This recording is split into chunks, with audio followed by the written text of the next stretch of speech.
We hadden ook nog mensen die zeiden, nou dat kan ik mijn kleinkinderen nog vertellen. Is dat zo belangwekkend voor u ook? Nou, dit is denk ik vooral van belang voor de mensen die hier wonen in de omgeving. Ik weet nog precies hoe die weg dwars door Maastricht heen liep. Dat je de was bijna van de balkonnetjes af kon trekken.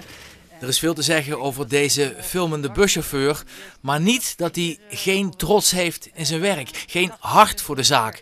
Want deze eerste rit door de A2-tunnel is voor hem een hele grote eer. Maar hoe bijzonder is het? Ja, ik mag u eigenlijk helemaal niks vragen, hè? Maar nu op deze autoweg kan het wel. Hoe bijzonder is dat voor u deze nacht? Ja, heel bijzonder. Tenminste, ik voel me eigenlijk gewoon een beetje vereerd om de eerste rit met deze bus door de tunnel te maken. We hadden net een gedeputeerde die zei, nou, dat kan ik nog aan mijn kleinkinderen vertellen dat ik erbij was. Is dat voor u ook zoiets bijzonders? Ja, voor mij is dat ook heel bijzonder, want dat maak je niet iedere dag mee, zo'n rit. Heeft u als chauffeur van de bus nou vaker, want je hebt die vakantiebussen hè, die ook naar het zuiden gaan. Heeft u ook wel eens in die files gestaan voor Maastricht? Jazeker.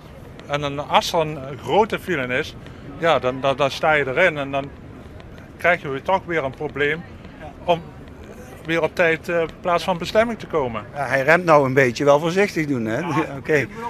Dus u bent ook opgelucht straks als uw zoon die gewoon sneller door die tunnel kan? Jazeker.